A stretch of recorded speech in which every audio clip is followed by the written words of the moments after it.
So hello everyone, welcome to another lecture series. In this lecture series, we'll be looking on the topic power electronic converters. So we'll basically viewing concepts about semiconductors and operations and characteristic of power semiconductors. Why we'll be looking at operation and characteristic of power electronic converter is it is used to control and condition electric power. Okay, so in the first unit we will be seeing some basic power electronic semiconductor devices such as diode.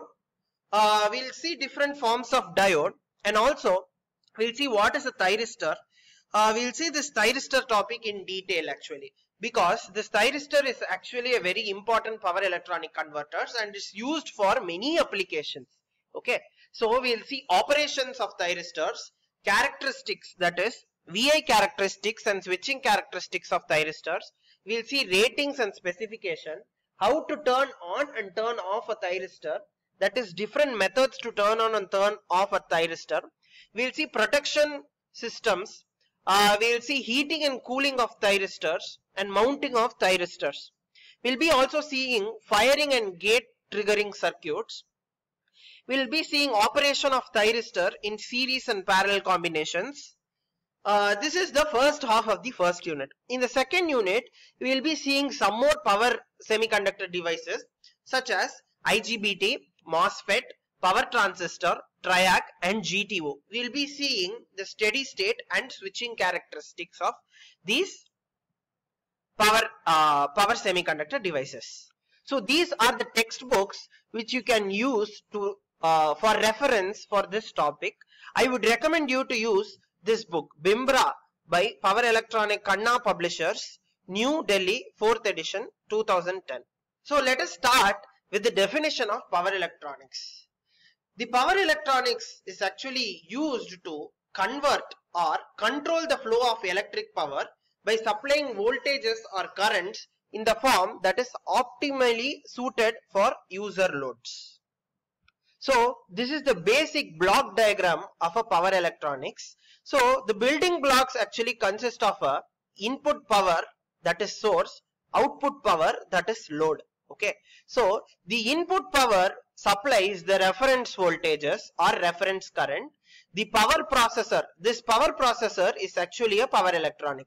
So that is a power semiconductor device. So it gives the output. A part of the output is given to the controller, and also a measurement reference is given. This controller uses the output power as well as the measurement reference to control the semiconductor device. So this is the basic block diagram of a power electronics. So why do we actually need a power electronic system and what are its advantages? So basically we need power electronic system to convert the electrical energy from one form to another. That is, from one form to another we mean by from source to load. So actually in the previous diagram we saw that source is the input power and load is the output power. The source will actually give the input power to the system and load will take the output power from the system. So what are the advantages we need in a power electronic system is it needs high efficiency. So the efficiency, the performance should be high. The availability of the equipment should be high. It must be reliable. By reliable, I mean that it should work for a long number of years or long time, we can say. It should not get burnt out easily. Okay, so it must have less weight, it should be small in size, and also it must be in lower in cost. So some applications depends upon whether the mechanical components is moving or not. Such application is known as static application. In static application, we have non-rotating or no moving parts are there. Examples: DC power supply, electroplating, welding, etc. And in drive application, by drive application we mean that some parts are moving, such as motors, which is electric vehicles, air conditioning system, pumps, compressors, etc. These are some of the application examples. AC voltage, let us see what is some static application. An AC voltage, whether it can be a single phase or a three phase, it is given to a diode rectifier, then the output is given to a filter to reduce harmonics, and then it is given to DC to DC converter, and then to load. See, if you see this block diagram, actually you won't understand what the each and individual components are doing. Okay, we can just see this as a diagram, normal diagram. But in this lecture series, we'll be seeing completely what diode rectifier does, what filter does, what DC to DC converter does, what does a load do, why do we have a feedback system, why AC voltage is given, what is a motor, and many indoor sensors, system controls. So if I explain you the concept now, you will actually not understand everything. So stick with me till the end of this lecture series to understand everything in detail. As I have already told you that these power electronic converters are basically controlled device power diodes actually. But these are some examples of uncontrolled device power diodes. In uncontrolled device power diodes, we will not be able to control the power, that is the output power. The input power will be same for both controlled and uncontrolled, but the difference is whether we are able to control the output. If we will not be able to control the output, then it is known as uncontrolled device. If we are able to control the output, then it is known as controlled device power diode. So this is the structure, this is the structure of the uncontrolled power diode, and this is the structure, this is the symbol of a power diode. So this is an anode, this is a cathode. In future references, we use A as anode and K as cathode. So these are some of the examples. This is a diode. Here you can see a construction of a power diode actually. So from the anode, current is supplied. Here is a P level, P substrate. Here is a N substrate, N minus substrate, and here is a N plus substrate. So what is there is actually a PN N semiconductor. On the N minus semiconductor, a partially grown, that is epithecally grown N plus substrate is present. So this will depend the breakdown voltage of a power diode. So and this is the cathode. From this the current flows back. So this is the dimensions that is given of the P substrate, of the N minus substrate and the N plus substrate. In P substrate, what is there, what do we understand by a P substrate is, it has more number of holes than an electron. And in N minus substrate, it is actually, it has more number of electrons than in than the holes. And in the substrate that is in between the P plus and N minus, this is known as the depletion layer, where the holes and the electrons recombine in this region. Okay. This is the VI characteristics of a power diode. So in VI characteristics, we mean that the graph is drawn between voltage and current. Okay. So what happens if we carefully analyze this structure? When voltage is increasing till from 0 to V0, there is no current actually. But after V0, this region breakdowns. So what happens is, free movement of electrons and holes take place and it will start conducting drastically. Okay. So for small change in voltage itself, there is a very large change in current. So we need to know why this is happening.